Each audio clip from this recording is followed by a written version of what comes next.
မင်္ဂလာပါဒီနေ့တော့ကျွန်တော်တို့ကဘာပြောမလဲဆိုလို့ရှိရင်ကျွန်တော်တို့ delay တွေပေးတယ်ဗျာเนาะ delay effect ကိုကျွန်တော်တို့ကပေးတဲ့အချိန်မှာကြုံရတဲ့ပြဿနာကdelay တွေကရှေ့ကအတန်နဲ့နောက်ကအတန်နဲ့ထပ်ပြီးတော့ပေါ့နော်ကိုက delay time အဓိက delay time တွေလောင်းပေါ့ရှေ့ကြီးပေးခြင်းတဲ့အချိန်မှာဆိုလို့ရှိရင်အဲ့ပြဿနာလေးရှိတတ်တယ်ရှေ့က vocal နဲ့နောက်က vocal နဲ့ထပ်သွားတာပေါ့နော် delay နဲ့နောက်ကအတန်နဲ့အဲ့လိုမျိုးထပ်သွားတော့ဥပမာကျွန်တော်ပြမယ်ဆိုရင်အဲ့ကျွန်တော် vocal လေးတစ်ခုကိုကျွန်တော်ရှာလိုက်မယ်Come on. ဒါပဲထားလိုက်တော့เนาะ I come on A နဲ့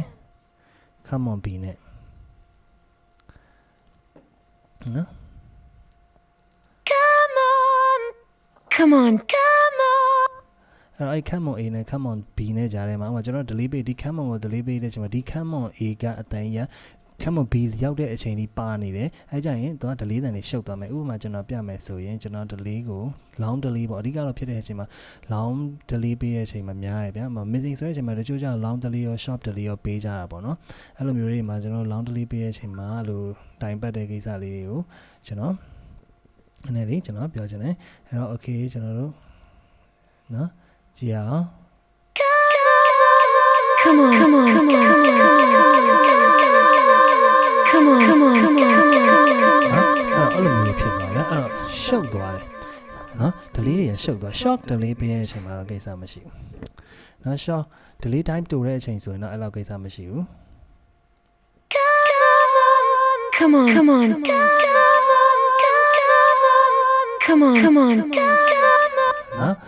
ခုနကလိုကျွန်တော်တို့ long delay ပေးခြင်းလဲဆို long delay time တွေကို long လုပ်ခြင်းလဲဆိုတဲ့အချိန်မှာဆိုလို့ရှိရင်အဲ့လိုပြဿနာလေးရှိတယ်အဲ့ကောင်လေးကိုကျွန်တော်တို့ဘယ်လိုဖြေရှင်းလို့ရလဲဘယ်လိုလုပ်လို့ရမလဲဆိုတဲ့ဟာလေးကိုကျွန်တော်ဒီကဆက်ပြီးပြောမယ်အဲ့တော့အဲ့ဒါပြောမယ်ဖြစ်တဲ့အတွက်ကြောင့်ကျွန်တော်ကနော်ဒီကောက်ကိုကျွန်တော်ပြန်ဖြတ်လိုက်မယ်ဖြတ်ပြီးတောင်းစားတိုင်းကျွန်တော်တို့ delay ကိုစမ်းဆင်ပေးမယ်နော် delay ကိုစမ်းဆင်ပေးတယ်နော် delay ကိုစမ်းပေးရကြဒီကောက်ကိုကျွန်တော်ဒီဘက်ထဲကိုကျွန်တော်စမ်းလိုက်တယ်အဲ့မှာ delay လို့ပေးလိုက်မယ်နော် delay ပေါ့နော် delay ပဲရေးတယ်မယ်နော်အဲ့အကောင့်ကိုကျွန်တော်တို့ကအဲ့ဘက်မှာကျွန်တော်တို့က delay ပေးလိုက်မယ်နော် delay ပေးလိုက်ရင်ပေးလိုက်ပြင်မယ်ဒီတိုင်းပဲဘာမှမထူးဘူး Come on. Come on. ဒီတော့ကျွန်တော်ဒီမှာ dry တွေအကုန်လုံးဒါတော့ကိုပဲ delay ပဲသုံးပေါ့နော်ကျွန်တော်ဒီမှာလွယ်အောင် delay တူးနေမယ်ကျွန်တော် dry တွေအကုန်ရှော့ရတယ်ဒီဘက်ကအခု delay ဆန်းဆုပ်ထားတဲ့ delay မှာကျွန်တော် dry တန်လုံးဝမလိုချင်ဘူး delay တန် only ပဲကျွန်တော်လိုချင်တာနော် Come on. Come on. Come on. Come on. Come on. နော် okay အဲ့ဒါကိုကျွန်တော်တို့ကဘာလုပ်မလဲဆိုအဓိကတော့ volume ကိုအတိုးအချက်လုပ်မှာ delay volume ဆိုကျွန်တော်အတိုးအချက်လုပ်လိုက်လဲရတယ်နော်အဲ့လိုမျိုးတွေဆိုလို့ရှိရင်တော့ကျွန်တော်လိုက်ပြီးတော့ဟိုလုံနေရမှာပေါ့ဗျာလိုက်ပြီးတော့ကျွန်တော်တစ်ခုချင်းကြီးလိုက်လုံနေရမှာအဲ့တော့မလုံတော့ဘဲနဲ့ delay ကိုကျွန်တော်တို့ကနော် side chain ပေးလိုက်မယ်ကျွန်တော်ဒီမှာ fluid limiter နဲ့ပဲကျွန်တော် side chain ပြမယ်နော် compressor လေးကိုသွားမယ် side chain မှာနော်ကျွန်တော်တို့ကဒီ come on ဆိုတော့ကို side chain လုပ်ချင်တဲ့ဟာကိုရေးလိုက်မယ်နော်ကျွန်တော်သိတာပါအောင်လောလောဆယ် side chain ကိုလုံးဝ shade အကျဉ်းကျွန်တော်လုပ်ပြလိုက်မယ်နော်အကျဉ်းကြီးဆိုပေမဲ့နည်းနည်းလေးတော့လေ short ပြလိုက်အောင် Come on. Come on. နော်အဓိကတော့ side chain ရဲ့သဘောကကျွန်တော်တို့ဒီနောက်ကအတန်လာတဲ့အချိန်ကြလို့ရှိရင်ကျွန်တော်တို့ကဒီရှေ့ကအတန်ကိုရပ်သွားတယ်ဥပမာကျွန်တော်နည်းနည်းလေးရှည်လေးပြမယ်ဆိုရင် Come on. Come on. Come on. နော်ဒါအမောက်နေပါရတော့ကိုပုံဟာကိုလိုရတယ်လို့ချိန်ပေါ့နော်ကျွန်တော်လုံးဝ delay ကိုဗျာလုံးဝ infinity လောက်ပြမယ် Come on. Come on.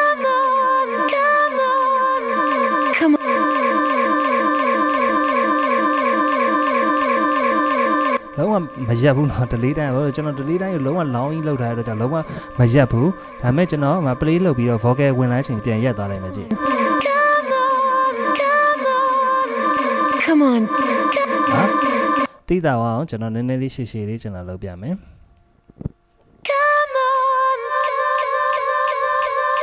Come on.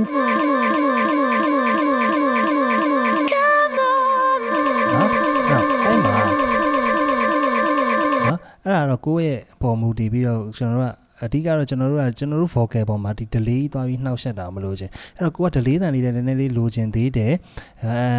ဆိုလို့ရှိရင်တော့ကျွန်တော်တို့ကဒီမှာเนาะဒီ side chain လောက်တဲ့နေရာမှာ amount မှာကျွန်တော်တို့ကနည်းနည်းเนาะ threshold စီ knees စီကိုကျွန်တော်တို့sorry အဓိက threshold နဲ့ ratio ပေါ့နော်တချို့ compressor မှာဒီမှာ knees ပါပါတယ်ပေါ့နော် threshold နဲ့ ratio တွေ knees တွေကိုကျွန်တော်ကလိုသလိုကျွန်တော်တို့ကစားပေးရမယ်နော်ပြီးပါလို့ရှိရင်ကိုလိုချင်တဲ့ delay amount ကိုလည်းကျွန်တော်တို့ဒီမှာ delay ရဲ့ volume ကိုလည်းကျွန်တော်ဒီမှာလိုသလိုကျွန်တော်ကစားပေးမယ်အဆင်ပြေသလိုလေးဒါကိုသချင် live ဖတ်တဲ့အခါမျိုး Come on.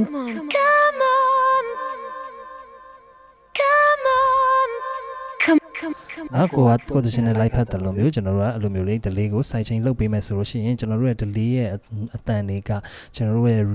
ဒီ main vocal မှာသွားပြီးတော့အနောက်ရှမ်းမပေးနိုင်တော့ပါဘူးခင်ဗျဒါတော့ကိုယ့်ဘက်နေကိုထပ်ပြီးတော့ဒီ threshold စီ ratio တွေကိုတော့ဒါကိုယ့်ရဲ့တချင်မှာ live ဖတ်ညီပြီးတော့ကိုလိုချင်တဲ့ delay ရဲ့ပုံစံမျိုးလေးရအောင်လို့ဒါကိုကတော့ကိုယ့်ဘက်နေကိုနည်းနည်းလေးလိုသလိုလိုက်ချင်ရင်အဆင်ပြေသွားမှာဖြစ်ပါတယ်အားလုံးပဲ thank you ပါ